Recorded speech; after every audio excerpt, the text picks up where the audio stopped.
What is this? What color? Which color is this? Is this not army green? This is what they use. What will you do with a government that arms terrorists to kill civilians? In all, between the first day they were kidnapped and when they were released, we had spent close to 175 million naira.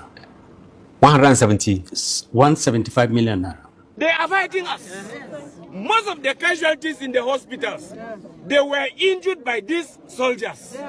I don't actually know. When they faced a volley of fire, look, they screamed and ran for their lives. The next day, the commissioner of police demanded that anybody who has guns should come and submit them. When the bandits took the money, Yes. and then moving to their escape routes. The people we sent to deliver the money got lost, and they said to the military, we are looking for this. And the military will tell them, okay, take left, take right. Yes. Reports of people saying on so day there will be killings, and on so day there were killings. We all admitted we were shocked about military personnel, that people who are trusted to protect us, that some of them have not become part of our problem. But when our boys will stand with their local, I say local, just local made gun to protect their land, your people will fight them. We don't need any election in Nigeria right now until the security issue is resolved.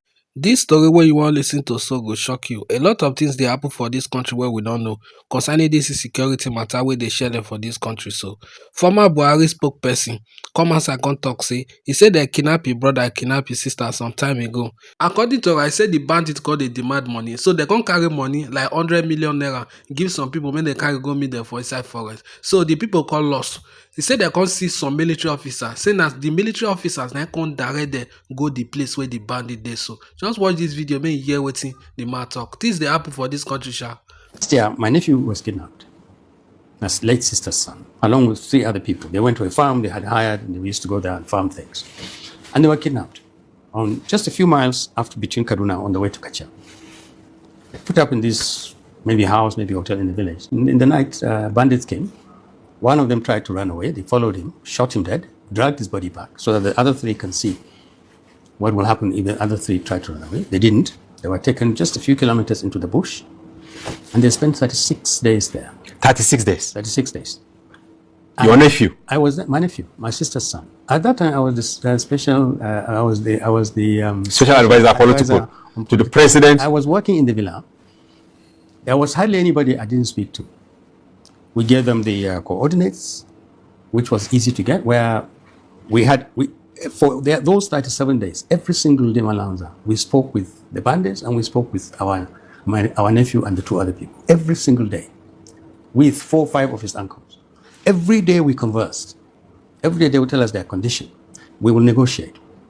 And they would tell us, the bandits would speak to us and give them the phone. We insisted on speaking to him because we wanted proof of life. Yes. And they kept making demands. They knew everything about him. They had done their research. The very day they picked him up, they said, "You are Ismail Sabi." You are what? Yes. They said, your uncle is so they were talking about me. Special advisor to the president, living in the villa. He's a big man. He works in the villa, so we're going to get a lot of money. They also told him about my other brother, that he was what he was doing, and they said, so we're going to ask for a lot of money.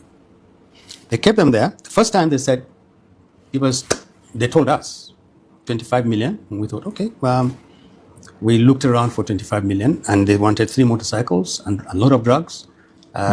Drugs, a lot of medication, rice, all sorts of things. And we sent it to them. They told us where to go. You sent it? Oh, yeah. We sent it to them. But at the same time, we also told everybody, imagine in that position, I know just about everybody who was in government, and I could go walk into their offices and ask for sympathy. Please, it's my nephew. They're going to kill him if he's not rescued. And people say, oh, give us the coordinates. And it was easy to get the coordinates. You gave them? Yes, we gave them all the coordinates. They will say, oh, they will not spend. They spent 37 days. We spent, all in all, between the first day they were kidnapped and when they were released, we had spent close to 175 million naira. 175 million naira. Eventually they were released. This 175 was made up of about, I think, 120 million in the cash, in 3 batches. We sent people to them, they gave us directions. In one of the 3 times that they took money, they even ran into some military people who said, you are going in the wrong direction, this is the way to go. I mean, when the bandits took the money, yes, and then moving to their escape routes. The people we sent to deliver the money got lost, and they said to the military, we are looking for this type of direction, we've been told to come here, and they said, this is the wrong way to go. And the military will tell them, okay, take left, take right. Yes. This is a serious indictment. I'm sorry to say this. Yes. I regret this, but if you see, when we say things like, there's a system behind this organization, and this is last year. Now, really, what's part of it is when our nephew was released, and we would ask him things like, well, what did they do with all that money? He would tell us. If we sent money, and it gets to them by 6 p.m., by 9 p.m., a whole bunch of their seniors would come, literally take away everything, leave a little bit of money, a little bit of drug, a little bit of medication in the camp where our nephew was held. And he saw their seniors, I mean. Oh yeah, people would come and collect this money.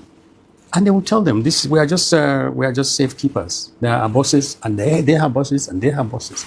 This is an industry. Has he explained how they look, the bosses? No, they never saw the bosses. The people who were owning them were just simply sharing or comparing notes. No. They were just keepers of these people. They had senior people ahead of them, and those people had senior people, and the ones who kept them would tell them, our bosses. Is it because you lost confidence in government that you parted with this humongous amount? And don't you think it's actually a criminal act to pay ransom? In retrospect, to be honest with you, I'm glad. We never went public, but we told government. We told everybody in government. I did, and I begged. I begged them because I didn't believe that those people would let them go, in spite of the fact that we were giving them. And you are scared he might likely be killed. Yes. When he was released, I could barely recognize him. He still limps.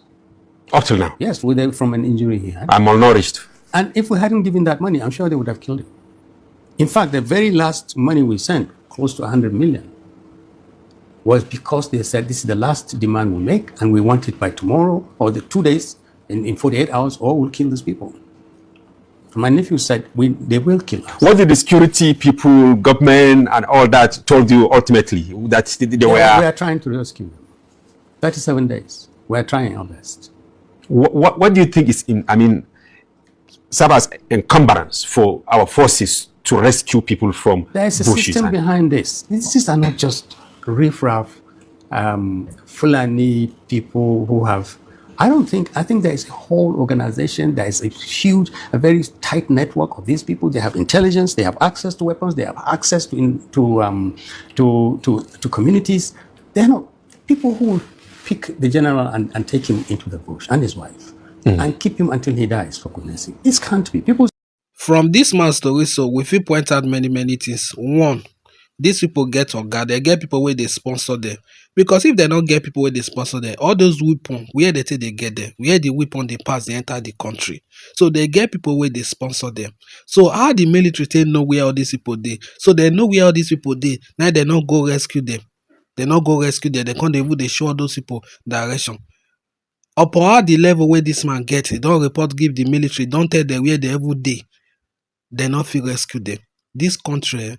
Government knows every terrorist. No wonder go me talk this thing from one interview. He say government know where all the terrorists they, and government know all their names. Because I don't understand. If government know all their names and government know where the terrorists they, why the government know they erase them? Because I know they understand. The rate of insecurity for this country, it don't tire everybody. And the military self, the way why this is some people for the military, they involved for this matter. Because how those people they get weapon, how they take the pass, how they take they clear the weapon take they reach all those people. And don't listen to what this woman talk for you. They came in as early as 10 and they had blocked all the road. And since nobody was aware of their coming, it was difficult for anybody to do anything. And so anybody that went out accidentally was killed. And sometimes they surround the whole house. You cannot come out. In some houses, they will kill and burn the corpses. In some places, they will, with pregnant women, they will operate on the pregnant woman and remove the baby and put on top of the corpse. So it has just been something that, is difficult for you to really endure and manage. In fact, many corpses were on the main road. You couldn't move. And some of the the bandits, they are Fulani people, and we have always get together with them. And so some of them, they know our own language. So even when people were hiding, they will call them in our language, and they will come out, and they will be killed. So I was very worried, and then I said I will go and see with my eyes. And the first corpse I saw was that of my grandson. I was really very, very, very sad. And so there in one house, they killed about 6 people, just one house. But most of the people, they died on the way. Some of them were just floating because it was during the rainy season. Some corpses were just floating on the water along the road. So that was the last time I saw it, because the other one that happened somewhere at the junction there where you saw the soldiers, something happened there. I couldn't get there because immediately they started shooting and shooting. Fulani people have always been there. So when they started this crisis, many of them, and before they will start, they will pick all their relations, the members of their family, they will go, only the men will remain to carry the attack. So they normally target where to go. Some of the bandits don't come from Nigeria. They hire them from other countries and bring them into the country. We are praying that we are all the same Father, because we all come from God. There must be that love. There must be that care for everybody. Instead of us fighting ourselves from one corner to the other, it's our earnest prayer that the government will help us, and we as individuals should help ourselves, because even if the government are trying and we are not trying, it will not work. So I feel everybody should be part of the fight, that the bandits will be completely done away with. A lot of things they happen for this country. You hear the story where this woman just tell no. Her grandson take die. Her corpse just they flow for ground. Fulani people, they say that they import them, they come the country to come cause the kasala where they happen for the country. So you won't tell me say our security, our military, they know they see where all these people they pass through, they enter the country, because I don't understand. Something where don't happen more than once, that will not be mistake again. Because this still don dey happen. E don tey wey we don dey hear say they import people, they come from other country, they import other Fulani people, they come from other country, they cause kasala for the country, they kpai people, they go full community, tie people, burn people alive, and our government no dey do anything about this thing. Wetin they just know na just to dey campaign. See how people just dey lose their life for nothing. They don turn insecurity to business for this country. If not be so, how government go know where all these people wey dey terrorize the country dey? They no dey go there, they go kpai them. Things they go wrong for this country. Just listen to wetin this woman talk for here. Nigeria. There was no media organizations. And you know what was happening to those people? To Lawrence and Masara Kim and all of them? The journalists sitting in the big capital cities, the big cities and in the capital, who were taking the line from the government and didn't have the courage or the integrity or the professionalism or the character or the motivation to go to those frontline villages. They just bought the line from the government that it wasn't really happening, and they bought the line from the U.S. State Department that this is nomadic tribesmen being forced to move from climate change. The Fulani are not really terrorists. Oh, the fact that they're Muslims got nothing to do with it. Because they're nomadic tribesmen, they're looking for other land. They're looking to go somewhere, and that's forcing them to clash with the Christian villages. Nonsense. That's absolute nonsense. That is just an example to you of how climate has been used as a scam. I mean, it's not just fake, it's much worse than that. All of these systems that are being implemented that are so profoundly dishonest, they're systems of control. How do we control the people, control the information and the narrative, and then have that as cover to do whatever it is that we want to do, which, by the way, is to go into Christian villages and not only annihilate people. I mean, in one of the recent attacks that Truth Nigeria has reported on, putting women and children inside cages in the market and burning them alive. I mean, I was sitting down to dinner in my hometown in Texas one Friday night years ago. My husband was with me. It was when we were trying to get the Sound of Freedom was being blocked because people didn't want child trafficking to be a conversation everyone was having. And we were doing our best to help get that movie put out. And I got a video. I showed it to my husband as we sat down. He couldn't eat. And it was a young 18-year-old girl from Nigeria who was pulled from one of the villages. And as they were slicing off her head, they were digging her baby out of her tummy. And she was well advanced in pregnancy. That's the reality of what, when you put those numbers up and you go before your colleagues in Congress and you put those numbers forward, that's what it means in human terms. I mean, Lawrence once was calling Doug and myself, he's sitting in the back of a meat wagon on the bodies of his friends and neighbors with malaria. Remember, after that he went out with malaria for weeks. I mean, these, the courage of the people who are on the front lines reporting this cannot be overstated. But the challenge that they face is that the media itself denies the reality that they see and report on with their own eyes and ears. I mean, that's without conscience.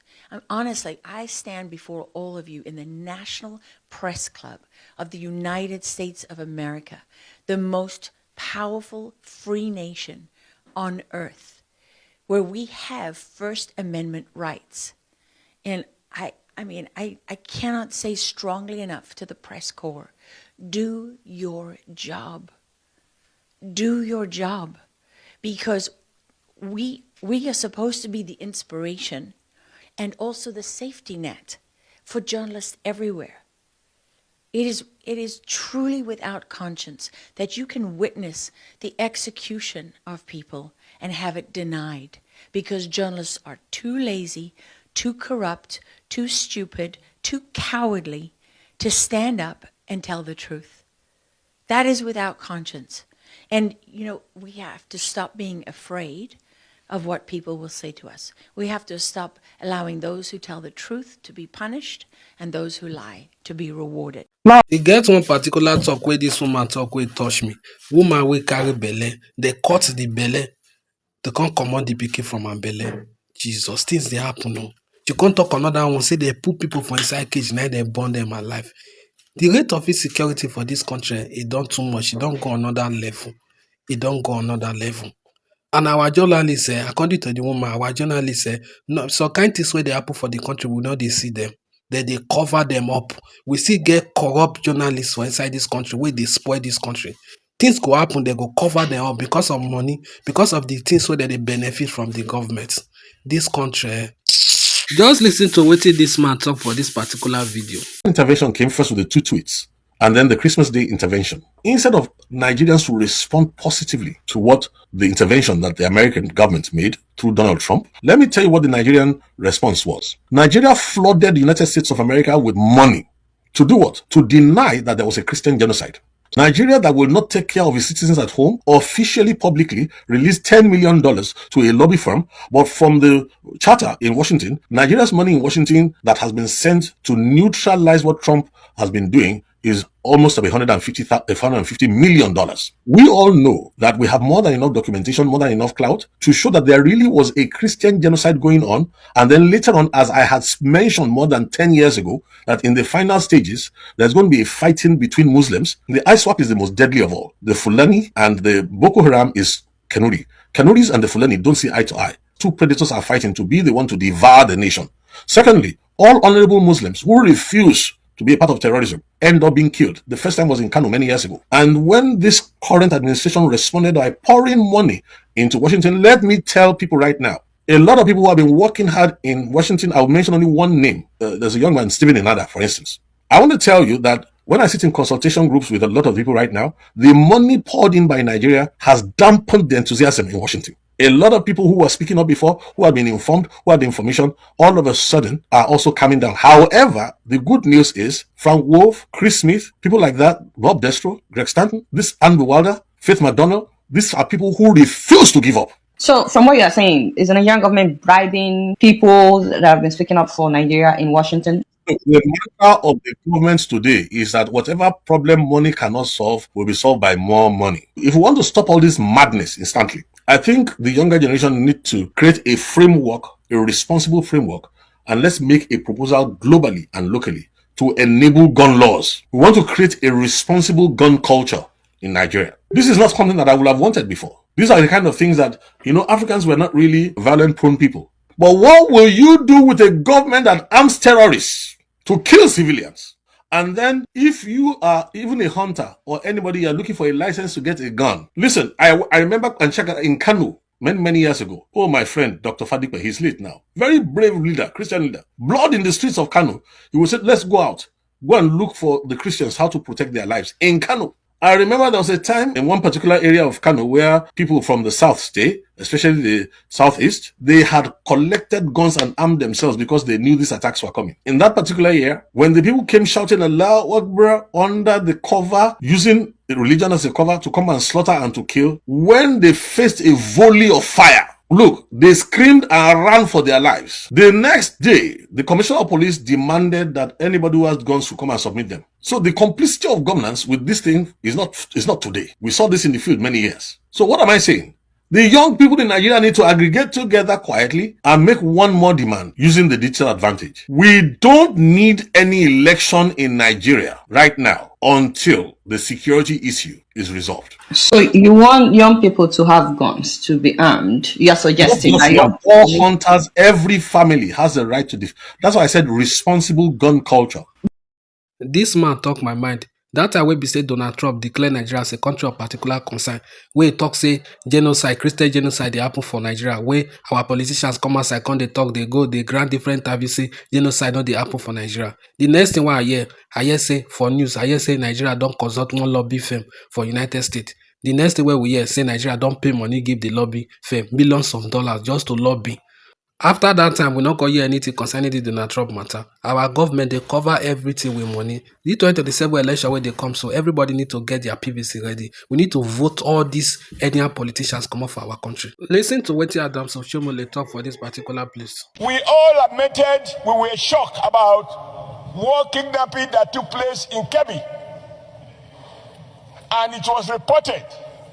And the governor of Kebbi State cried aloud that military personnel that were in that particular school were ordered to be withdrawn. And about 40 minutes later, the kidnappers came and cut away about 200, I can't remember exactly the number of children.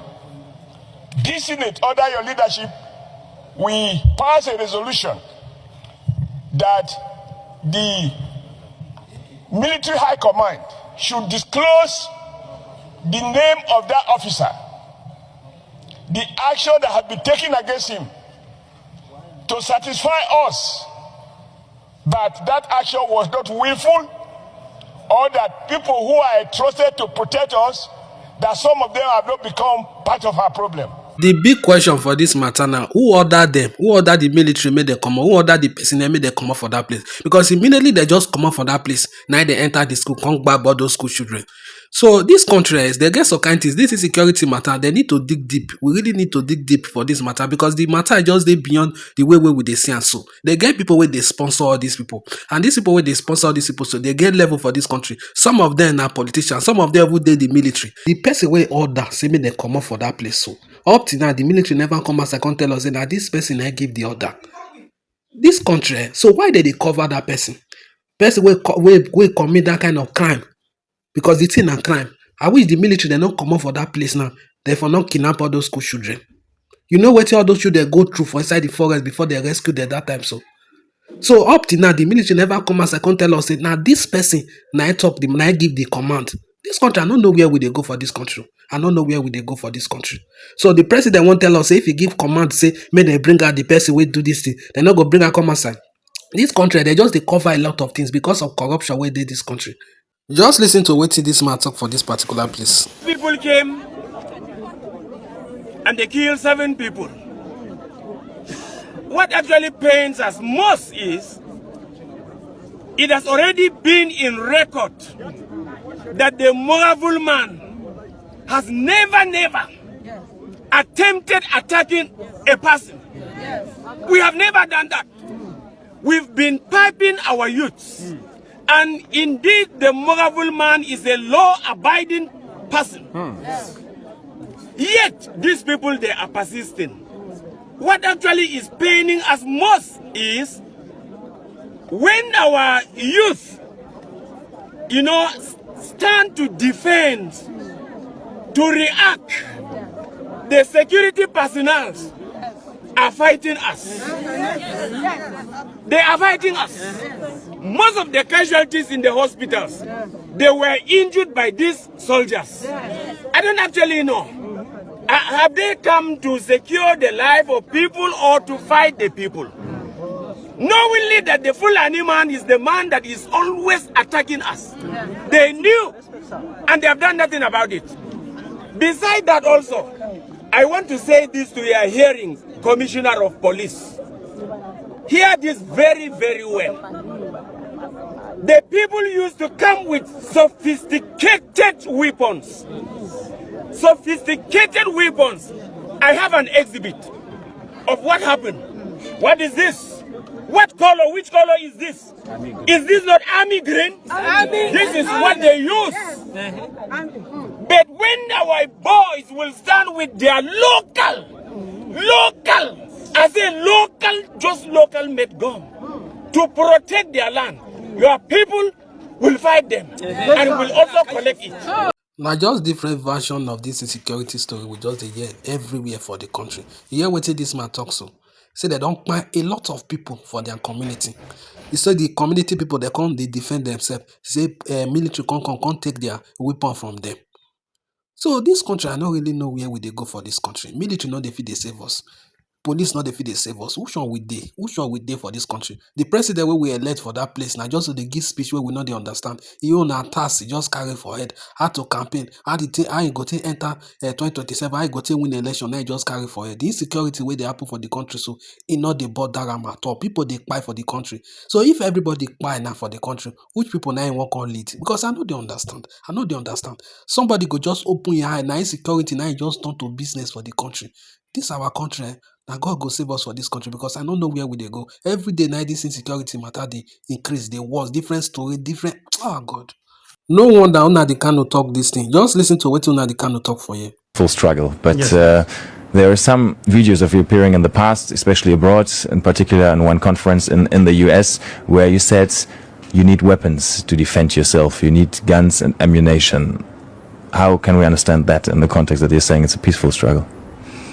I'm sure you've heard about the Fulani headsmen killing people all over the place. Have you heard about it? Of course. Exactly. So how do you intend to defend yourself against Fulani headsmen without guns and bullets? They've been killing our people, raping our women, destroying crops in the farms, and no one does anything about it. Is that how human beings are supposed to live? So, and you have the right to arm yourself and defend yourself with arms in that context? Self-defense is recognized even by all the known laws of the UN. Is that not correct? We have the right. If somebody were to barge into this very interview and are wielding a machete or an AK-47, are you suggesting we should let them get away with it? You were detained for almost 2 years, from 2015 on, and actually there was no trial. No trial ever happened, and despite several court rulings that said you were supposed to be released, you were not released. Yes. Do you think you were treated in a fair way by the government? Or rather also by the justice system? No, not fairly, because Nigeria is not a civilized country. People behave like animals. They're not reasonable enough. They're not disciplined enough. They are not mentally developed enough to run a transparent civil society. For them, they have a feudal mindset where you have the ruling class and, a multitude of poverty-stricken people who never utters any word in rebellion or to even ask questions about their plight. That is one thing we are determined to challenge. Don't you think you insult a lot of Nigerians with that? I'm being very kind, to be honest. I could have used far more harsher words to describe them. I'm being very kind. So generally, you don't think very positive of your countrymen then, obviously? They are not... When you say positive, no, as individuals, perhaps there are a few good people amongst them. But as a collective, it's an absolute mess. And you can see for yourself. Didn't you go through the roads and see how horrible they are? Didn't you see how unkempt everywhere is? How filthy and dirty everywhere is?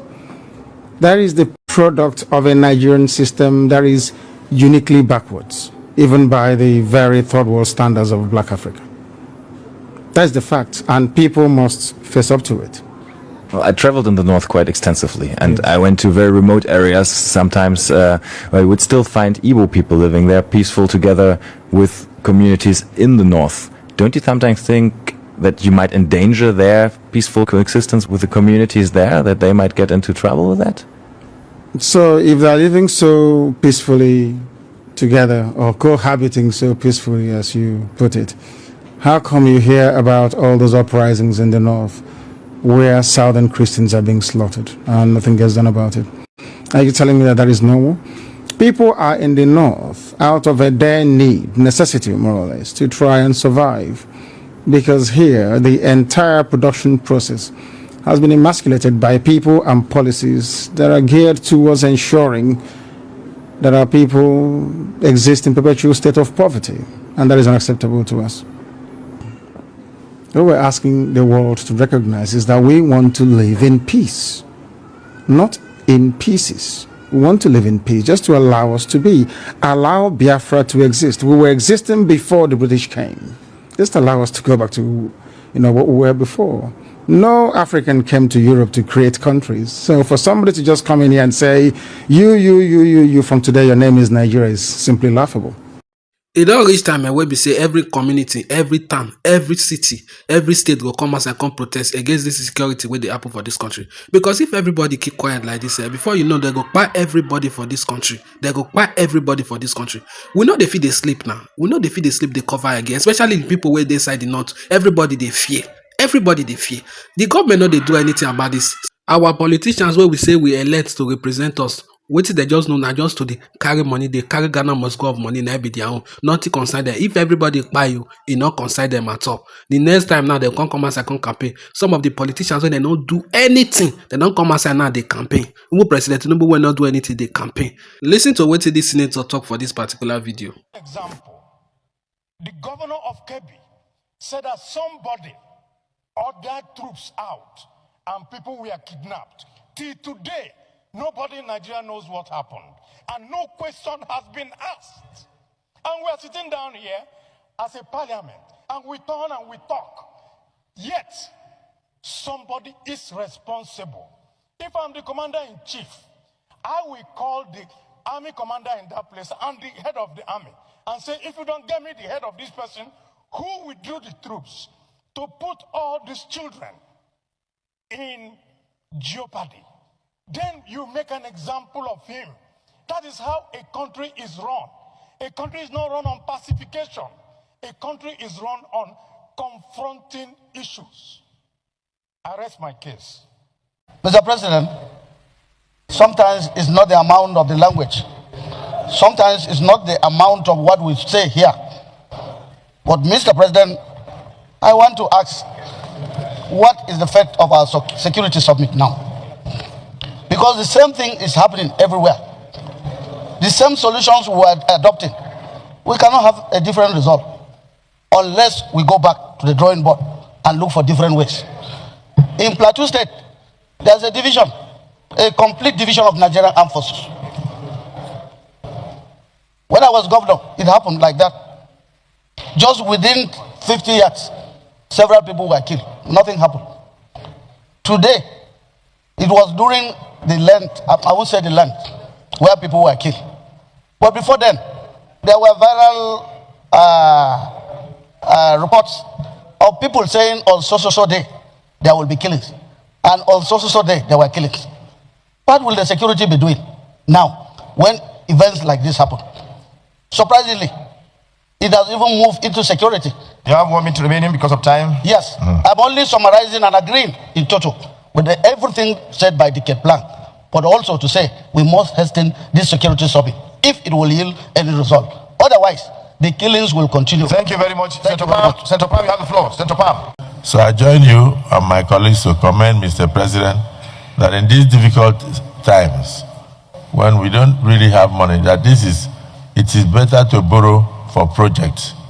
It's better to borrow for infrastructure so that at the end of the day, we'll have something to see. Thank you. Now the true fact now the senator stop for this particular place. If the president won't know who do this thing, when order the people, order the military to come up for that particular place before they gbab all those children, he go know. But I don't understand. Up till now, we never hear anything. President not they do anything about her. Even the army, they not do anything about her. They don't sweep her under the carpet. This country, corruption too full this country. Wait till they just know that just to shop money. It not consign them. Whether other people suffer, it not consign them. This country.